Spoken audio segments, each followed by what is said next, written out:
महिलाओं ने ये बता दिया है कि अब यह देश में उनकी भागीदारी बराबर की है। और जहां तक बीजेपी की जीत को महिलाओं से मैं जोड़ के देखता हूं, तो मैं ये समझता हूं कहीं ना कहीं 3 तलाक के मुद्दे पर महिलाओं ने जो वोट दिया है और महिलाओं ने जो मुखर होकर अपने पति से कहा है कि नहीं, मनीष जी, ये नहीं बोल सकते, ये नहीं बोल सकते कि महिलाओं ने दिखा दिया है कि देश में उनकी जो हिस्सेदारी है वो बराबर की है, बल्कि ये बोलेंगे कि देश को चलाने वाली भी पहली महिला थी और यूपी में इस बार जो बड़ा बदलाव देखा गया है उसमें बड़ी भागीदारी जो निभा रही हैं वो महिलाएं निभा रही हैं। आप बने रहिए, आप तमाम गेस्ट हमारे साथ बने रहिए, चर्चा लंबी चलेगी। यूपी में बीजेपी को प्रचंड जीत मिली, सारे समीकरणों को फेल करके बीजेपी एक बार फिर से यूपी की सत्ता को पा चुकी है। बीजेपी की जीत को लेकर तरह तरह के विश्लेषण सामने आ रहे हैं। कैसे बीजेपी यूपी में इतनी बड़ी जीत हासिल कर सकती है, इसे लेकर हर कोई मंथन कर रहा है। लेकिन एक बात जो सामने आ रही है वो ये है कि इस बार महिला शक्ति ने बीजेपी का भरपूर साथ दिया। बीजेपी की प्रचंड जीत में महिलाओं का बड़ा योगदान है और इसी मुद्दे पर हम अब आज डिबेट करेंगे। लेकिन इससे पहले कल पीएम मोदी ने महिलाओं को लेकर क्या कुछ कहा था, आइए आपको वो सुनाते हैं। चुनाव के नतीजों में मेरी इन माताओं, बहनों का, बेटियों का बहुत बड़ा योगदान है। ये हमारा सौभाग्य है कि भाजपा को बहनों, बेटियों, माताओं ने इतना स्नेह दिया है, इतना आशीर्वाद मिला है। जहां जहां महिला मतदाताओं ने पुरुषों के मुकाबले ज्यादा वोट किया है, वहां बीजेपी को बम्पर जीत मिली है।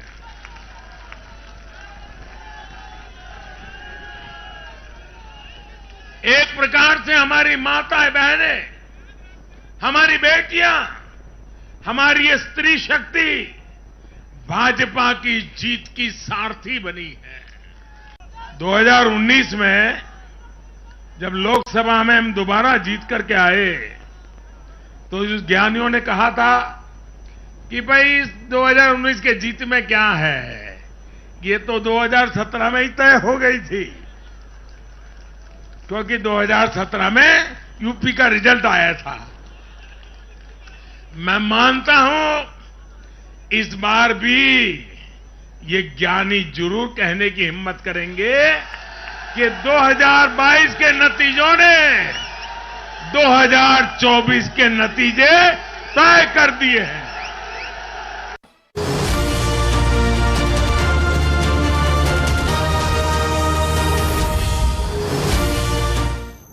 ब्रेक के बाद आपका स्वागत है। 4 राज्यों में बम्पर जीत के बाद पीएम मोदी ने अहमदाबाद में रोड शो किया है। अहमदाबाद एयरपोर्ट से गांधीनगर के कमलम स्थित बीजेपी दफ्तर तक उनका जो रोड शो चला है उसकी तस्वीरें आप देख रहे हैं। रोड शो में करीब 4 लाख लोग शामिल हुए। रोड शो के दौरान लोगों ने पीएम मोदी पर फूल बरसाए, भारत माता की जय के नारे लगाए। पीएम मोदी ने यूपी समेत 4 राज्यों में मिली जीत को लेकर ये रोड शो किया है। यहाँ पर मौजूद लोगों को विक्ट्री साइन उन्होंने दिखाया।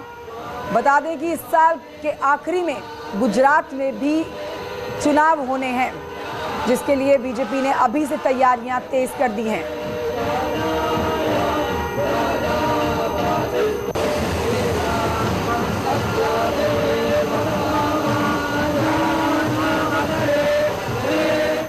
तो हिमाचल और गुजरात में होने हैं इस साल के अंतिम में मतदान।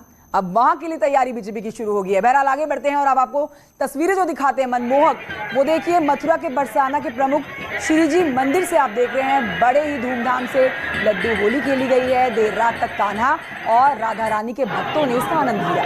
ये होली बरसाना की लठमार होली से ठीक एक दिन पहले खेली जाती है। अब ऐसी मान्यता है कि पांडा जब नंदगांव के होलियारों को न्योता देकर बरसाना लौटे थे और बरसाना वासियों को ये संदेश देते हैं कि कल नंदगांव के लोग होली खेलने आ रहे हैं, तभी सभी भक्त लड्डू फेंककर उनका मुंह मीठा कराते हैं। तो लठमार होली के पहले जो आप देख रहे हैं, ये लड्डू होली की तस्वीरें आप देख रहे हैं। बहुत ही ज़्यादा दिलचस्प ये तस्वीरें हो जाती हैं और जब आप खुद गवाह बनते हैं इस होली का, तब ज्यादा आनंद आता है। ये मथुरा से तस्वीरें आप देख रहे हैं। देखिए, होली का जो त्योहार है, यूं तो एक दिन लोग रंग गुलाल से खेलते हैं, लेकिन आप मथुरा वृंदावन जाएंगे तो वहां पर होली के 10 दिन पहले से ही होली का उत्सव शुरू हो जाता है, जिसमें लठमार होली होती है, लड्डू होली होती है, लड्डू मार होली है। देखिए, लड्डू एक दूसरे पर फेंके जाते हैं। आसमान से जिस तरह से बारिश होती है, उसी रफ्तार से तेजी से लड्डू बरस रहे होते हैं कान्हा के भक्तों पर। जिसके हाथ में लड्डू आ जाए उसको समझे कान्हा का आशीर्वाद मिल गया। तस्वीरें आप वहीं से देख रहे हैं, बहुत ही खूबसूरत तस्वीरें। अब देखिए, चुनाव हो चुका है और इस तरह की तस्वीरें अब लगातार आएंगी मथुरा वृंदावन से। इस बीच आपको बताएं, केंद्रीय राज्य मंत्री अनुप्रिया पटेल ने लखनऊ में सीएम योगी से मुलाकात कर उन्हें जीत की बधाई दी। सीएम योगी से अनुप्रिया पटेल ने क्या कुछ बातचीत की है, ये जानने की कोशिश की हमारी संवाददाता अनामिका सिंह ने।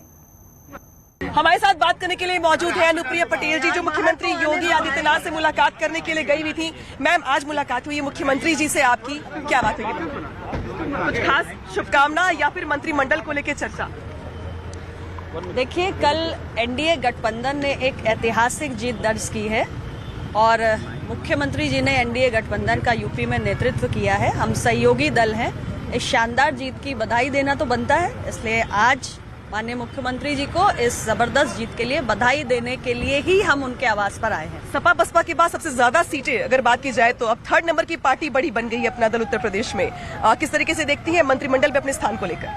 मैं सिर्फ और सिर्फ अपनी पार्टी के कार्यकर्ताओं को उनके अथक परिश्रम के लिए और मेरी पार्टी अपना दल को चाहने वाले जो भी हमारे समर्थक हैं, वोटर हैं, शुभचिंतक हैं, उन्हें उनके आशीर्वाद और उनके कंटिन्यूस सपोर्ट के लिए धन्यवाद देना चाहती हूँ। आज हमारी पार्टी इस मुकाम पर पहुंची है कि प्रदेश में, राज्य में तीसरी सबसे बड़ी पार्टी बनी है, तो ये हमारे कार्यकर्ताओं की मेहनत और हमारे समर्थकों के आशीर्वाद से ही संभव हुआ है। संख्या बढ़ेगी मंत्रियों की इस बार? बैठकर चर्चा कर लेंगे। अनुप्रिया जी हमारे साथ बता रही है कि इस बार अनुप्रिया पटेल जो है वो अपनी पार्टी की जीत से गदगद दिखाई दे रही है। हालांकि ये कह रही है कि सिर्फ और सिर्फ शुभकामनाएं देने के लिए मुख्यमंत्री के पास गई हुई थी, लेकिन बेशक आने वाले दिनों में शपथ ग्रहण होना है, लिहाजा मंत्रिमंडल में स्थिति क्या होगी अपना दल की, उसको भी लेकर के चर्चा हुई है। न्यूज़ 18 लखनऊ। और आइए आपको बताते हैं, नोएडा में पंकज सिंह ने रिकॉर्ड मतों से जीत दर्ज की है। पंकज सिंह ने जीत के लिए नोएडा और राज्य की जनता को धन्यवाद दिया। योगी उपयोगी है, इस पर उत्तर प्रदेश की जनता ने मुहर लगाई है। हमारे साथ बातचीत के लिए विधायक हैं पंकज सिंह, जो दोबारा जीत कर आए नोएडा विधानसभा से और खुद 1,81,513 मतों से विजयी हुए हैं। पंकज जी, क्या कुछ कहना चाहेंगे? यूपी की जनता ने दोबारा मुहर भी लगा दी और आप पर भी मुहर लगाई है और ज़्यादा वोटों से जिताया है। बिल्कुल, देखिए, मैं हिमांशु भाई, मैं तो पहले भी कहता था और जिस दिन वोटिंग हो रही थी उस दिन भी मैंने कहा कि हम लोग ज़्यादा सीटें जीतेंगे और पहले से बड़े मार्जिन के साथ जीतेंगे और नोएडा की जनता ने वो करके दिखाया है, उत्तर प्रदेश की जनता ने ये करके दिखाया है। मैं सबके प्रति, उत्तर प्रदेश की जनता के प्रति भी, अपने नोएडा के जनता जनार्दन के प्रति भी मैं बहुत आभार व्यक्त करना चाहता हूँ। सिर झुकाकर मैं आभार व्यक्त करना चाहता हूँ। और जो सच्चाई की जीत है, डेवलपमेंट की काम जो हुए हैं उस पर जो जनता ने मुहर लगाई है, वह अब एक तरीके से सपा बसपा कांग्रेस की ये जाति मजहब के बीच में लोगों को बांट कर राजनीति करना, इन सबको डिस्कार्ड करने का काम किया है। उत्तर प्रदेश में जो व्यक्ति रह रहा हो उसको बाहर का कहना, ये मतलब इस तरीके से क्षेत्रवाद, भाषावाद, जाति मजहब के आधार पर जो लोगों को बांट कर राजनीति करने की कोशिश थी, उसको लोगों ने डिस्कार्ड किया है। और जो नोएडा में और उत्तर प्रदेश में डेवलपमेंट की हुए हैं, कानून व्यवस्था की स्थिति अच्छी हुई है, सेवा भाव से जिस तरीके से कोरोना काल में भी भाजपा का एक एक कार्यकर्ता अपने जीवन की परवाह किए बिना जो लोगों तक पहुंचा है, मैं उन समझता हूं कि यह ईश्वर का और लोगों का आशीर्वाद उन सब चीज़ों के लिए। यहाँ पर एक टिप्पणी लगातार और की गई है, राजा का बेटा कह के संबोधित किया जाता रहा यहाँ पर। देखिए, ये टिप्पणी किसी एकाध व्यक्ति के करने से, और वो भी सामने लड़ने वाला अगर कोई प्रत्याशी अगर करता हो तो मुझे उस पर कोई पहले भी कमेंट नहीं किया हूँ। मैं आज भी उस पर कोई कमेंट नहीं करना चाहता। मैं पहले भी शुभकामनाएं ही देता हूँ, आज भी शुभकामनाएं देता हूँ। मैं किसी की बातों पर उस पर मैं क्या कहूँ, लेकिन इतना ज़रूर है कि एक सेवक के रूप में ही काम किया हूँ, आगे भी एक सेवक के रूप में ही काम करूँगा। ज़मीन पर दिखा हूँ, रहा हूँ, आगे भी बिल्कुल एकदम ज़मीन पर रहकर लोगों के साथ मिलकर कंधे से कंधा मिलाकर काम करेंगे और जो सही है। तो देखिए, प्रचंड जीत बीजेपी को मिली, लेकिन सबसे अहम और महत्वपूर्ण भूमिका जिसने निभाई है वो है महिला शक्ति, और महिला शक्ति के ऊपर ही आज हम बात करने वाले हैं, जिस पर हमारे साथ इस समय जुड़ चुके हैं एसएन सिंह साहब, प्रवक्ता हैं बीजेपी से, प्रोफेसर भुवन जोशी जी हैं, नेता समाजवादी पार्टी से, और भी हमारे साथ गेस्ट जुड़ेंगे। लेकिन आइए सबसे पहले एक एक करके रिएक्शन ले लेते हैं, बीजेपी की तरफ चलते हैं और एसएन सिंह जी से बात करते हैं। एसएन सिंह जी, सबसे पहले आपको ढेर सारी शुभकामनाएं, खूब बधाई, आपने एक और बार प्रचंड जीत हासिल की है, सत्ता में आपने वापसी की है। लेकिन आज जिस मुद्दे पर हम चर्चा कर रहे हैं वो बहुत महत्वपूर्ण हो जाता है सर, क्योंकि देखिए जमीन से लेकर आसमान में अगर सफलता का परचम महिलाएं लहरा सकती हैं तो यूपी में एक बड़ा बदलाव अगर दे सकती हैं तो वो महिलाएं दे सकती हैं। कुल मिलाकर 33 कैंडिडेट्स महिलाएं जो थी इस बार चुनावी मैदान में थी, जिसमें आपकी पार्टी की सबसे ज्यादा 25 महिलाओं ने जीत दर्ज की है। आपका पहला रिएक्शन इसके ऊपर सर? देखिए, पहले तो जीत के लिए जो प्रदेश की जनता है उसको हार्दिक बधाई, और इस जीत का श्रेय आप सभी लोगों को जाता है कि आप सभी लोगों ने जो है विकास, विश्वास और सुरक्षा के मानक को सही माना और भारतीय जनता पार्टी को मत दिया। देखिए, रही बात महिलाओं की, तो महिलाएं भरोसा करती हैं आदरणीय प्रधानमंत्री मोदी जी पर और योगी जी पर, उनकी नीतियों पर, उनके कार्यों पर, कि किस तरह से जो है मोदी जी के जो कार्य हैं वो योगी जी के द्वारा उत्तर प्रदेश में किए गए। उत्तर प्रदेश 2017 के पहले एक ऐसा राज्य था जहां महिलाएं सुरक्षित नहीं थी, दिन में ही अपहरण हो जाते थे, उनके स्वतः के अपहरण हो जाते थे, बच्चों के अपहरण हो जाते थे, उनके पति के अपहरण हो जाते थे। जब से उत्तर प्रदेश में आदरणीय योगी आदित्यनाथ जी के नेतृत्व में सरकार बनी, तब से महिला सुरक्षा को लेकर कई बड़े कार्य किए गए, जिसके नाते आप देखे होंगे कि इस बार के चुनाव में महिलाओं ने बढ़ चढ़ के कंधे से कंधा मिलाकर भारतीय जनता पार्टी का साथ दिया। इसके लिए जो है सर झुकाकर हम उन सभी उत्तर प्रदेश की महिलाओं को नमन करते हैं जिन्होंने भारतीय जनता पार्टी पे भरोसा दिया।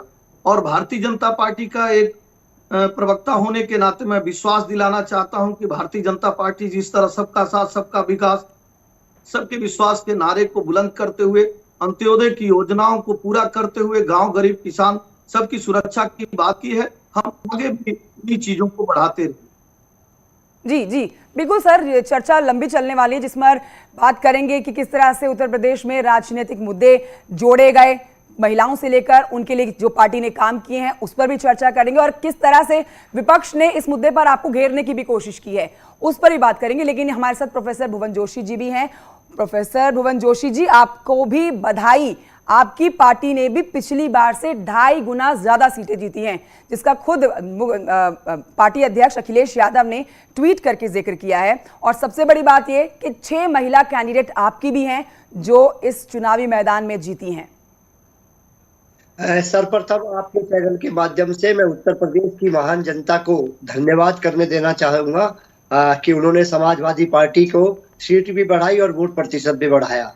और हमने लगातार माननीय अखिलेश यादव जी के नेतृत्व में 5 साल युवाओं के लिए, मजदूरों के लिए, किसानों के लिए, मातृशक्ति के लिए, विद्यार्थियों के लिए, अगड़ों पिछड़ों के लिए जो संघर्ष किया, वो संघर्ष जारी रहेगा, क्योंकि समाजवादी पार्टी संघर्ष की पार्टी है और हम संघर्ष करते रहेंगे। सर, अगड़े, पिछड़े, जाति, इन सब पर बात करूंगी। जो आपका जितना भी आपका रणनीति तैयार की गई थी वो सभी समीकरण जो है वो धरे के धरे रह गए।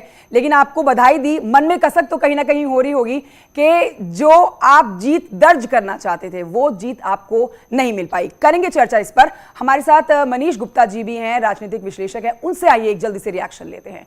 मनीष जी, स्वागत है आपका न्यूज 18 पर। देखिए, प्रचंड जीत, जो बड़े बड़े बुद्धिजीवी थे, जो बड़े ज्ञानी थे, अनुभवी थे, उन सब के अनुभव धरे के धरे रह गए सर, क्योंकि ये बीते लंबे समय से चर्चा का विषय बना हुआ था कि इस बार बीजेपी का 2022 के चुनाव में वैसा प्रदर्शन नहीं देखा जाएगा जो 2017 में देखा गया था। लेकिन सर, जो नतीजे जो आए हैं वो गदगद कर देने वाले हैं। हम सीटें कम जो हुई हैं उस पर चर्चा नहीं कर रहे हैं, बीजेपी ने जो कहा वो कर दिखाया, जमीन पर जो काम किए वो सब देखते हुए नहीं लोगों ने उनको वोट दिया। लेकिन हम आज जिस मुद्दे पर बात कर रहे हैं, महिला शक्ति के ऊपर बात कर रहे हैं, आपका एक रिएक्शन कि महिलाएं जो सबसे ज्यादा जीती हैं वो 25 हैं बीजेपी की कैंडिडेट जिन्होंने अपनी भागीदारी दर्ज की है।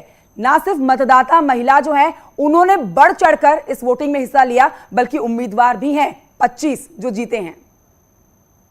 देखिए, अगर एक पार्टी, किसी भी पार्टी के परिप्रेक्ष्य को ध्यान में न रखते हुए बाहर से देखें तो महिलाएं अब चुनाव जीत रही हैं। महिलाएं अब चुनाव में जोर शोर से प्रचार करती हैं। महिलाएं अब पार्टी के ऑफिस में, चाहे वो समाजवादी पार्टी हो या भाजपा हो या कांग्रेस हो, उनके वहां जाके भांगड़ा डालती हैं। अब नारी शक्ति को थामना असंभव है। जो लोग नारी शक्ति को कमतर आंकते थे वो अब पिछवाड़े जो पीछे जाके पड़े हुए हैं। महिलाओं ने ये बता दिया है कि अब यह देश में उनकी भागीदारी बराबर की है। और जहां तक बीजेपी की जीत को महिलाओं से मैं जोड़ के देखता हूं तो मैं ये समझता हूं कहीं ना कहीं 3 तलाक के मुद्दे पर महिलाओं ने जो वोट दिया है और महिलाओं ने जो मुखर होकर अपने पति से कहा है कि नहीं, मनीष जी ये नहीं बोल सकते कि महिलाओं ने दिखा दिया है कि देश में उनकी जो हिस्सेदारी है वो बराबर की है, बल्कि ये बोलेंगे कि देश को चलाने वाली भी पहली महिला थी और यूपी में इस बार जो बड़ा बदलाव देखा गया है उसमें बड़ी भागीदारी जो निभा रही हैं वो महिलाएं निभा रही हैं। आप बने रहिए, आप तमाम गेस्ट हमारे साथ।